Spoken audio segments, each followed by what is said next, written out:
Esta semana, el gobierno federal dejó claro que no tiene ni la más remota idea de cómo está la pandemia ni de cómo combatirla.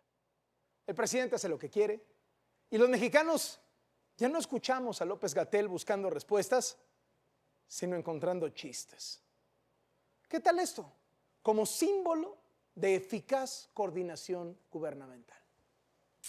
Entre más personas se integran al espacio público, mayor es la consecuencia en términos de prolongar la epidemia. Tenemos que prepararnos mentalmente para salir. Quiero ir a caminar y quiero ya ir a un museo, ya quiero ir a un restaurante, ya quiero ir a una fonda. Si no se mantienen estas condiciones de control, podríamos tener mayor mortalidad. Vencer nuestros temores, nuestros miedos, y hay que salir poco a poco, con cuidado. Esto no va a acabar pronto. Entonces vamos a tener subidas, bajadas, subidas, bajadas. Nosotros ya vamos para abajo, en descenso, que hay una disminución de casos nuevos, de infectados. Los casos confirmados y sospechosos mantienen la trayectoria aún ascendente de la epidemia. Por favor, no se pierda la señorita traductora de lenguaje de señas. Es la explicación más clara de López-Gatell y sus picos. Véala. Esto no va a acabar pronto. Entonces vamos a tener subidas, bajadas, subidas, bajadas. Tan contradictorios han sido los mensajes que hasta la Organización Mundial de la Salud de plano le pidió al gobierno mexicano que por favor no confunda a la gente. There needs to be consistent messages from government. Los pronósticos del subsecretario de Salud, Hugo López-Gatell, y sus conferencias diarias han pasado de ser una fuente de información a una fuente de memes.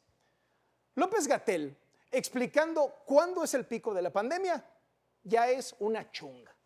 En el primer capítulo de estos programas nuevos en Latinos, le hicimos un resumen de todas las veces que el subsecretario ha dicho que estamos en el pico. Primero, que más o menos el 19 de abril salíamos de la gravedad. Pero el 16 de abril dijo que 6, 8, 10 de mayo por ahí, pero pasó esa fecha y el 29 de mayo dijo que no había llegado el pico todavía. Y el 2 de junio dijo que ya ese día era el pico. Y a los pocos días del 2 de junio, que siempre no. El punto medio es gruesamente ahorita, en la segunda mitad de junio, la primera mitad de julio. Ya lo del pico y la fecha del pico, ya no tiene mucho sentido que hablemos de eso. No tiene mucho sentido para él. Quizá el momento más evidente de la farsa del pico de Gatell sucedió el 11 de junio. Dio 2 fechas, sí, 2 fechas. En una entrevista difundida durante todo el día, pronosticó el pico para junio, pero ya en su conferencia de la noche lo movió a julio. Que terminaremos en octubre, gruesamente podríamos decir que a mitad de junio estaremos a mitad del conjunto de las curvas epidémicas. A el escenario predicho de octubre, un punto medio estaría en la primera quincena de julio. Ay, por cierto, ya no es pico, ¿eh? Es como si fuera una cordillera. Hay montañas, ¿no? Cada ciudad, cada estado. Esto que parece chiste no tiene nada de gracioso. Esta desgracia de manejo de la pandemia ha costado vidas, ha costado miles de vidas. La incapacidad de decir cuándo es el pico lleva a algo mucho más grave: no saber cuándo cerrar ni cuándo reabrir el país. Eso es lo grave. Hoy seguramente México es el único país del mundo que está reabriendo cuando los contagios van para arriba, no para abajo. A ver cómo nos va con eso. Y lo del semáforo. El 8 de junio, el país estaba así. Pero ya tenía la instrucción del presidente López Obrador de que había que abrir el país a como diera lugar y ni modo de contradecirlo. Así que a los 4 días aparecen con el mapa así. Medio país en naranja. Pero no naranja, o sea, véanlo. Es naranja con el triangulito rojo, que quiere decir que la tendencia es a rojo, o sea, que se va a poner peor, pero de todas maneras va a reabrir. Mire, si esto de los colores confunde, Tranquila, tranquilo. Esta explicación que usted escuchará a continuación se lo va a aclarar todo. Chihuahua. Chihuahua es muy grandote, lo sabemos todo. La región de Chihuahua capital es naranja. La región de Ciudad Juárez, Chihuahua, es roja. Y entonces, la región Chihuahua tiene una menor actividad del virus y la región Juárez tiene una mayor actividad del virus. Analizándolo como un solo estado, se combinan estos colores y da una resultante de color naranja. ¿cómo ve? Tenemos un naranja y un rojo, los combinamos y sale naranja. A reabrir. Bueno, está bien, ya vamos a reabrir, está bien. ¿Qué hacen los países que reabren? 3 cosas centrales: sana distancia, uso de cubrebocas y pruebas para rastrear contagios. En México se está recomendando la sana distancia, hasta ahí muy bien. Cubrebocas, ahí ya no. López-Gatell ha sido un enemigo del cubrebocas, no se diga López Obrador. Y pruebas, eso anótelo. ¿Se acuerda que el director general de la Organización Mundial de la Salud, el director general, recomienda esto? Test, test, test. Ah, pero vea lo que dice nuestro científico, el rockstar, el orgullo de la 4T, López-Gatell. Ese mensaje de test, test, test, sin mayor calificación técnica, sin un documento, ¿qué daño le ha hecho a todo el mundo? Sin mayor calificación técnica, dice. Le dice al director general de la OMS que le ha hecho mucho daño al mundo. Está muy claro. México no hace pruebas porque quiere seguir maquillando el número de contagios, quiere seguir maquillando el número de muertes. Mire esta gráfica. Observe cómo el número de pruebas que aplica cada país por cada 1,000 personas cada día. Y ahí está México, entre los peores del mundo. Mire cómo la maraña de líneas grises, casi todas están arriba de México, casi todos los países tienen más pruebas que México. Conforme se ha puesto peor la pandemia en México, hacen todavía menos pruebas para seguir escondiendo la realidad. Conforme avanzan a la reapertura, en México hacen cada vez menos pruebas.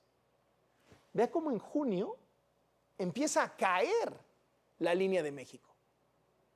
México, un país que abre sin llegar al pico y sin hacer pruebas. ¿A dónde nos están conduciendo? Hasta la jefa de gobierno de la Ciudad de México, que también es de Morena, dejó por un momento de hacerle caso a López-Gatell y dijo que ella sí hacía muchas pruebas en la capital del país.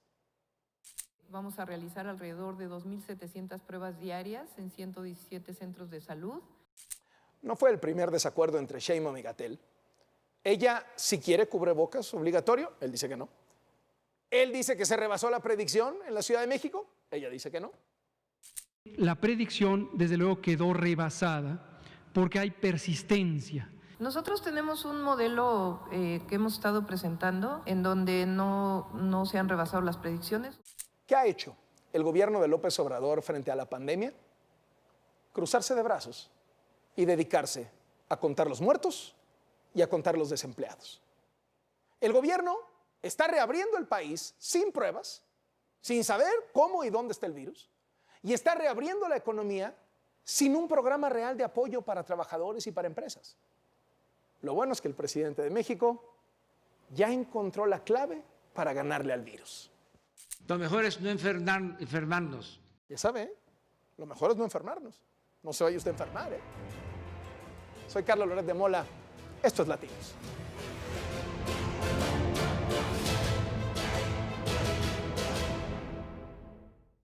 Hoy en el estudio de Latinos, el coordinador de los senadores de Morena, Ricardo Monreal. Senador, muchas gracias por venir. Carlos, al contrario, muchas gracias por invitarme y gracias a platicar con tu auditorio.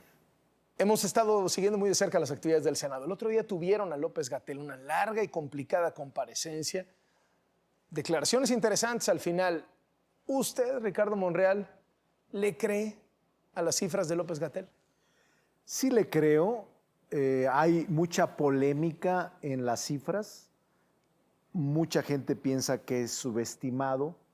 No tendría razón. No conozco a Gatell de tiempo atrás, pero sí conozco a Andrés Manuel López Obrador y tengo 22 años acompañándolo y no es un hombre que mienta ni que permita que se mienta. Lo conozco ¿Seguro? bien, seguro. Lo digo porque- en mi convivencia, pues, con él, ¿no? Mi experiencia. Dijo algo así como que había un tema de desinformación, pues, ¿no? Sí. ¿Cómo está eso? Él ¿Qué comentó, quiso decir con este eso? programa Centinela, que es el que originalmente se inició, comentó que tenía una variación y que obviamente los números que se daban diariamente podrían tener una variación en razón del programa Centinela, que eran proyecciones científicas. En eso sí creo yo. Creo que la proyección científica es mayor a la que se está señalando de acuerdo al programa Centinela, 2 o 3 veces más del número que se dice de manera cotidiana. De muertos. Incluso de los muertos, de las personas que lamentablemente están falleciendo, no es tan fácil ocultarlos porque están actas No, pues de no lo están defunción, no se ocultando. puede. Hay muchas no se investigaciones puede. que están demostrando Incluso en las que el número investigaciones disminuyó, van a ¿no? salir tarde que temprano. Por distintos motivos, las defunciones se acreditan en el acta de defunción y estas neumonías atípicas u otras tendrán que salir. Yo no tengo ningún momento de contradicción en el sentido de que tendrán que salir a la luz pública si es que mintió López-Gatell. ¿Le está haciendo daño al presidente López-Gatell? Yo creo que no, es un tipo que comunica bien. ¿Qué calificación le pondría como funcionario? Digamos 7 7. o 8. Pues está bajo para Ocho, hacer pues, del propio 8. gobierno. No, déjalo en 7, me da más nota. Yo digo que un 8. Ahora, ha tenido contradicciones normales. Tú lo sabes muy bien, Carlos, y yo lo sé, el estar muy expuesto a la opinión pública diariamente con mensajes y con cifras, siempre tiene tus problemas, tiene tus riesgos. El estar muy expuesto ante la opinión pública, en ocasiones las contradicciones salen a flote y la gente está ahora muy pendiente, ¿eh? La gente de tus dichos, de tus informaciones o de tus pronunciamientos siempre están muy atentos. Me decía hace un ratito, senador, López Obrador no miente. Y se me vinieron a la mente 10 frases que podrían fácilmente ser catalogadas como mentiras. ¿Quién sabe? Pero en ese sentido, yo tengo 22 años trabajando con él, 1997 a la fecha. La verdad, incluso ha habido momentos en donde hemos tenido discusiones fuertes. Sí. Esta última de la jefatura de gobierno, en la que yo me vi por un momento dado casi fuera de Morena, que platicamos. Sí. Al término de la plática, le dije yo, Andrés, ¿quieres que comentemos alguna cosa frente a los medios? No, lo que fue.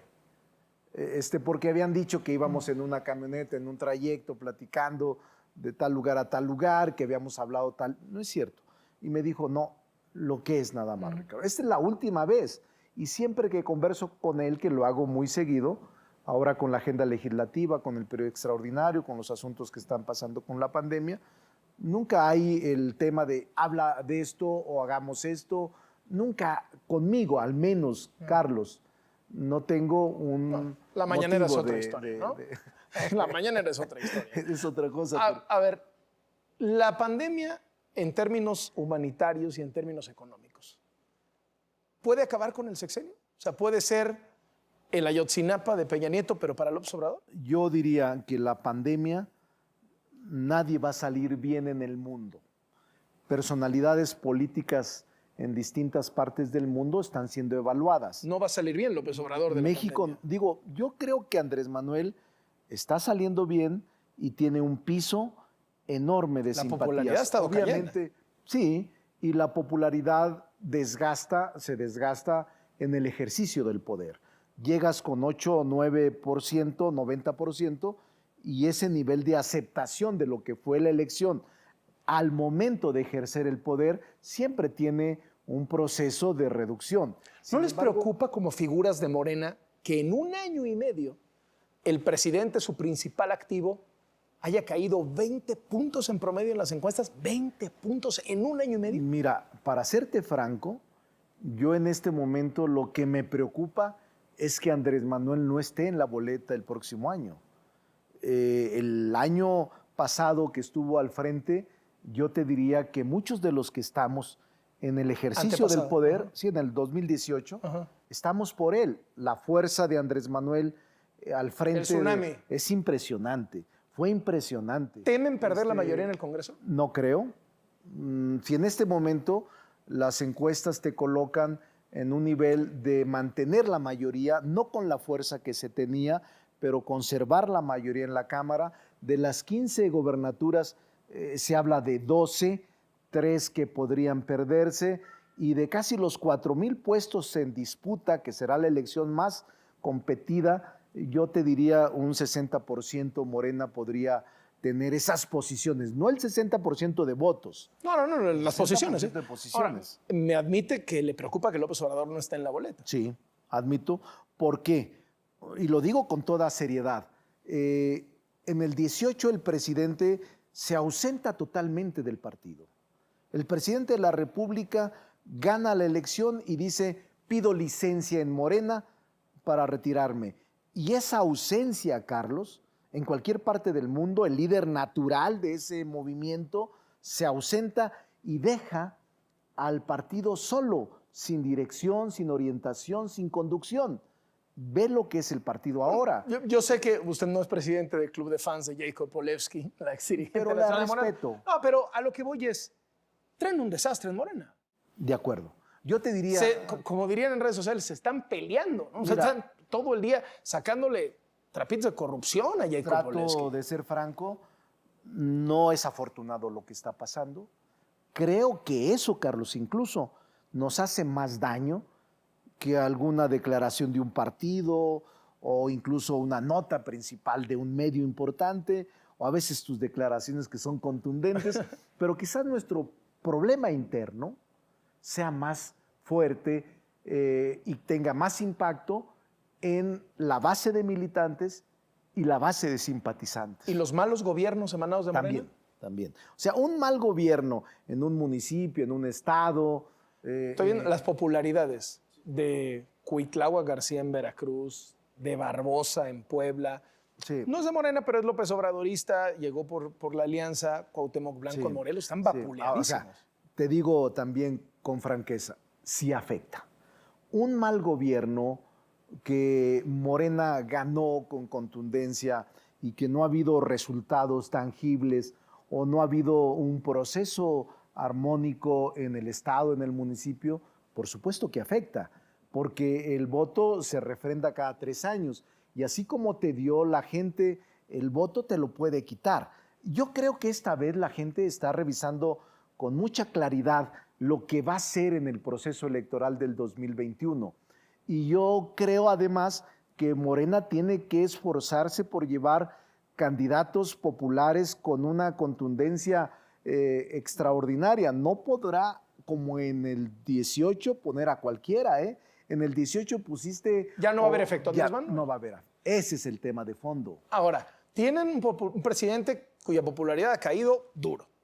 Además, problemas en la dirigencia nacional y falta de estructura en el partido. Tienen también algunos malos gobiernos que han salido de Morena y encima la elección va a estar en medio de una crisis económica y saliendito de la pandemia.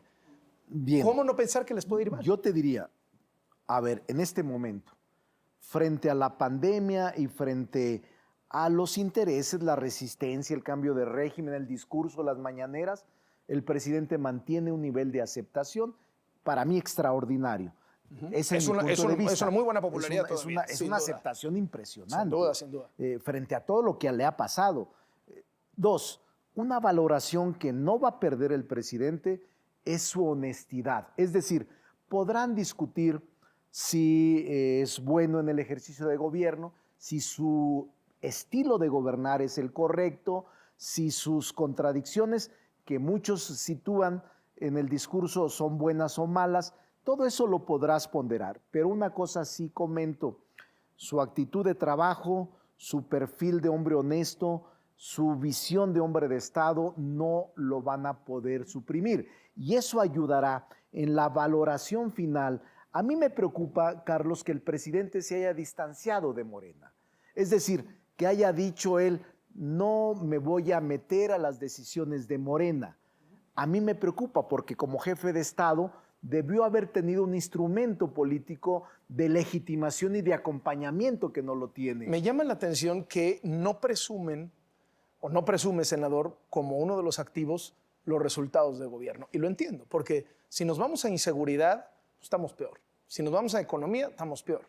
Incluso la bandera de la corrupción, hay 4 o 5 personajes ahí, usted y yo lo sabemos, por no nombrarlos, impresentables, que ya tendrían que haberse ido. Y ahí están. No es momento de hacer cambios en el gabinete, de reimpulsar el sexenio en medio de la pandemia, cambiando el equipo. Yo diría, Carlos, tu visión es correcta y lo debes de subrayar, pero yo te diría que no hablo de logros por lo corto del tiempo, pero te podría decir de etapas que han cambiado de manera notable, es la austeridad de un gobierno, el propio haberse sacudido de tanta parafernaria, y yo digo que la corrupción ha sido combatida a fondo, que hay líneas secundarias, mandos secundarias, que aún no han entendido que la corrupción va a fondo, el combate a la corrupción.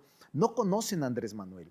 Andrés Manuel es escrupuloso y es, mira, de verdad, en el ejercicio de gobierno, Carlos, va a ser implacable con el que se le demuestre que es corrupto o que generó. Yo sé las investigaciones que has tenido. Iba yo a decir nombre Bartlett, pero me lo voy a guardar. Y te he leído y te sigo, porque Gracias. creo que eres una gente, digo, en tu trabajo correcto. No, hombre, gracias. Y no tengo nada que descalificar. Pero yo te diría muchas otras temas, austeridad, toda la agenda legislativa. Yo te subrayo una, la separación del poder económico del político, es decir, la elevación a rango constitucional de la prohibición de condonación de impuestos, la elevación a delito grave de las facturas falsas y de las empresas fantasmas, que es... De los programas sociales también. Los programas sociales los también. Programas sociales, te diría, la política social, que son, yo diría, un perfil más socialdemócrata, en el que incluso yo estaría de acuerdo en la búsqueda del ingreso básico universal como única fuente de política social. Separación del poder económico del poder político, un tema central. ¿No han fallado, senador, en mandar señales de confianza para que llegue la inversión privada, extranjera y nacional, y empiezan a haber temores de no nos estarán llevando al chavismo estos señores? A ver, yo creo que has tocado un tema clave. El presidente de la República tiene un estilo de gobierno que nunca ocultó y que iba discurso tras discurso, plaza tras plaza, con el discurso de la separación entre el poder económico y el poder político. Llegó, no lo creyeron, aplicó lo que él creía.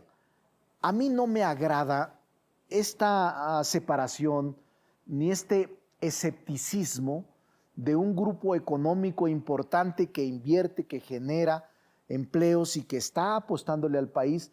No me gusta que esté separado, menos confrontado con el presidente de la República. Es decir, a mí me gustaría mayor armonía y creo que habrá una segunda fase post-pandemia, post-COVID, que habrá un reencuentro con todo ese sector económico que en este momento... ¿Qué le hace Carlos, pensar eso? Si lo único que sucede son malas señales. Porque lo he platicado y lo sé. Pero a ver, ese sector que no te niego, alguno está escéptico, alguna persona o algún grupo duda o incluso se sienten que no son tomados en cuenta por un gobierno en el que estaban acostumbrados a tener picaporte con el presidente, de que los recibía en el momento en que lo quisieran, que ese grupo económico iba a jugar golf con el presidente o que el presidente convivía con la quinceañera, su hija que cumplía años y estaba tomando coñac en su casa. Eso no lo van a ver. Si tú tratas de la ortodoxia política aplicarla al momento en el que el presidente está gobernando, no lo vas a ver. Es un presidente distinto. Es un presidente sobrio, es un presidente austero, es un presidente que cree en lo que está haciendo y que yo estoy seguro que en la segunda fase que te comento va a recomponer esas relaciones con el sector económico y con el sector productivo del país. No sé qué tanto es que vayas a la fiesta de 15 años de mi hija o que no canceles el aeropuerto. No sé qué tanto es que te eches un coñac o que no canceles las energías limpias. No sé qué tanto es que no quieras ser mi compadre, que por cierto tiene alguno. Tiene. a sencillamente reconocer los datos económicos y no andar diciendo que en vez de PIB vamos a medir la felicidad. Está muy bonito que se mida la felicidad, pero también que se mida el PIB. Yo estoy de acuerdo, estoy de acuerdo. Incluso me parece que podría, en una especie de mezcla, lo que te digo es que el hecho de que no vaya a tomar coñac a tu casa con el sector económico en el que se acostumbraba a tomar con el presidente, eso no debe ser factor de disolución, ni de división, ni de confrontación, pero no lo van a ver. Lo que me refiero es que los empresarios y el sector económico tienen que darse cuenta y jugar las reglas de un nuevo estilo de gobierno. Yo lo haría, un nuevo estilo de gobierno basado en el entendimiento, basado en el acuerdo racional, basado en qué le falta al país para salir adelante. ¿Es culpa de los empresarios? No, yo diría que es Tienen que culpa de mandar buenas todos. señales, ¿no? Yo diría que todos podemos aportar, Carlos. Los empresarios, el presidente, los sectores políticos, los legisladores, no alejarnos de esa posibilidad de acuerdos por el bien del país. Lo vamos a necesitar porque la etapa post-COVID viene devastadora. Es decir, ya lo estamos sintiendo. Quiebre de empresas, cierre de pequeños empleos. El gobierno está cruzado de brazos, senador. Yo no creo. Bueno, está bien, esa es una posición. Yo creo que el presidente Económicamente de no la están República- haciendo nada. Lo dicen todos los, no lo digo yo, No, lo dicen todos los periódicos dice- del mundo, todos los analistas dicen, ¿dónde está el plan económico de México? Yo te diría que tiene, por eso, lo corto del tiempo nos impide revisar punto por punto de lo que el presidente ha implementado en programas económicos, en empleo, en política social, en créditos. Y yo te diría otra cosa, confía, va a reforzar esta posibilidad de planes económicos para revertir esta tendencia de crecimiento y de pérdida de empleos. en Lo que México. viene en la época post-COVID de parte del presidente López Obrador es un acercamiento al empresariado. Yo creo que sí. No solo. Eso sería sorprendente. No solo eso. Yo creo que el presidente va a tender puentes a los sectores porque él está claro de que requiere todos los sectores para poder generar no solo gobernabilidad, sino armonía social, crecimiento económico y tranquilidad.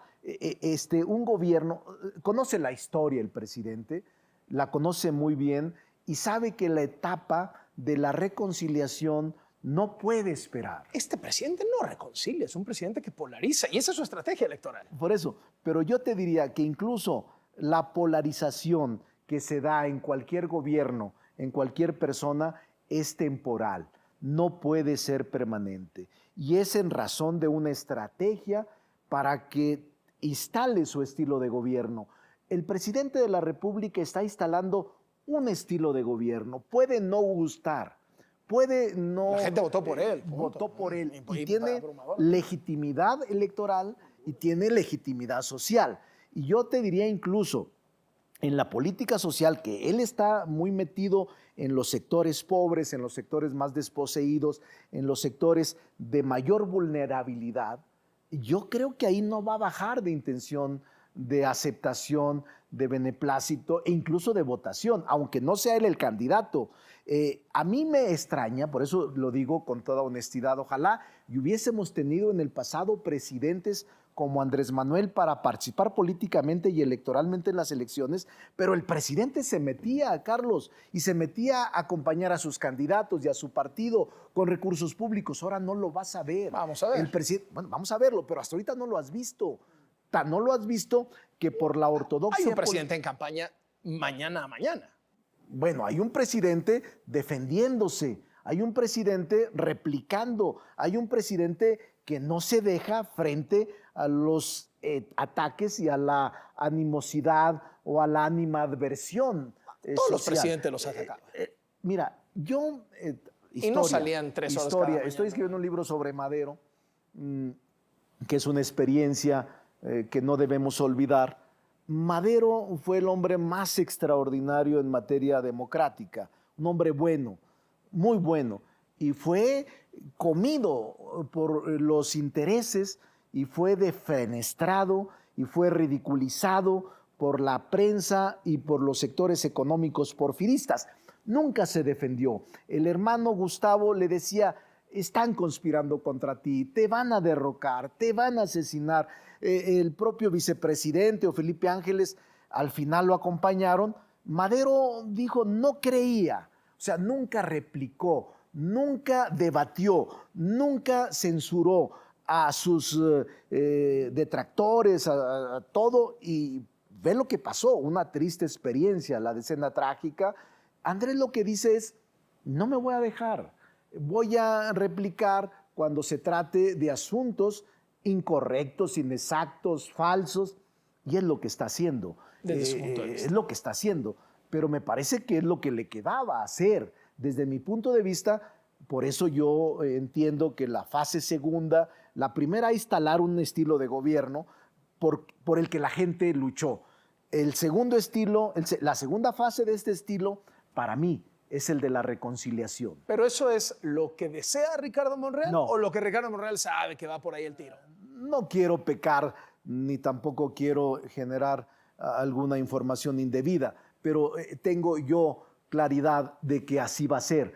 Platico mucho con él, no quiero verme como una persona que sea imprudente, pero sí te digo, Carlos, yo diría... O sea, viene la etapa de la mano extendida. 4 sectores importantes. ¿Cuáles son? 4 sectores.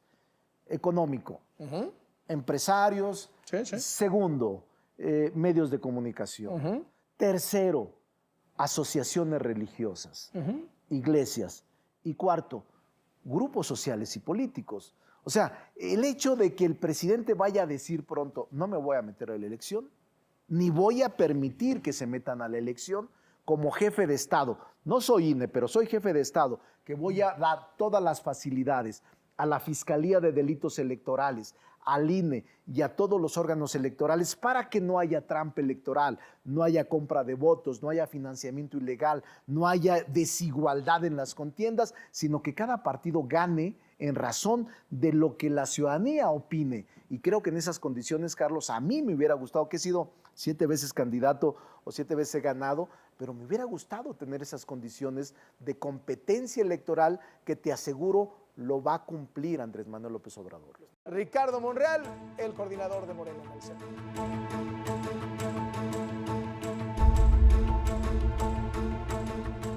Irmeréndira Sandoval, la secretaria de la Función Pública, la encargada de combatir la corrupción en el gobierno del presidente López Obrador, recibió un regalazo del gobierno del Distrito Federal en 2007. Un terreno que hoy tiene una vivienda de 300 metros cuadrados, valuada en 6 millones de pesos.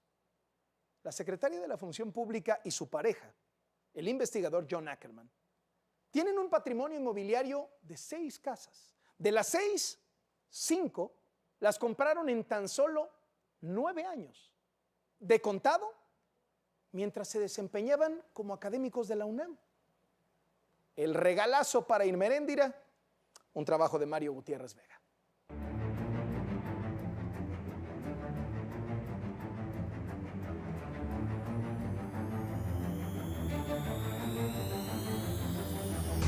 Gratis. Así fue como Irmeréndira Sandoval Ballesteros obtuvo del gobierno del Distrito Federal, cuando lo encabezaba Marcelo Ebrard, un terreno de 253 metros cuadrados en el sur de la Ciudad de México, el cual hoy tiene un valor aproximado de 6 millones de pesos.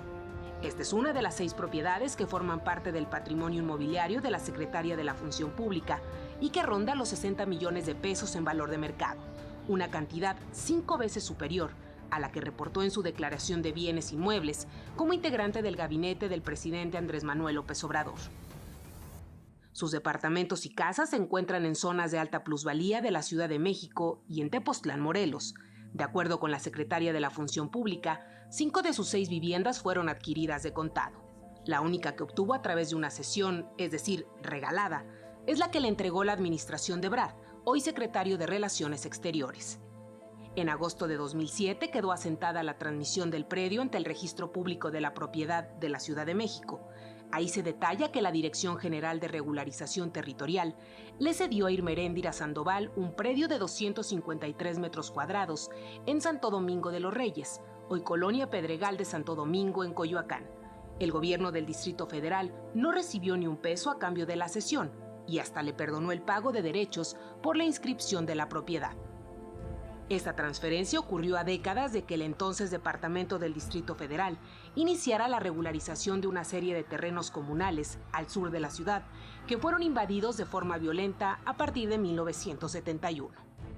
El predio fue cedido a Sandoval 13 años después de que el Departamento del Distrito Federal lo escriturara como propio y se entregó con la autorización de Alfredo Hernández Raigosa, militante del PRD, quien entonces era titular de regularización territorial.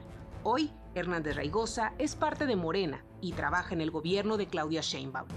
La propiedad que Irma Eréndira Sandoval recibió del gobierno capitalino tiene 300 metros cuadrados de construcción, está ubicada en la calle Amatl y actualmente tiene un valor aproximado de 6 millones de pesos, de acuerdo con tabuladores inmobiliarios consultados para este reportaje.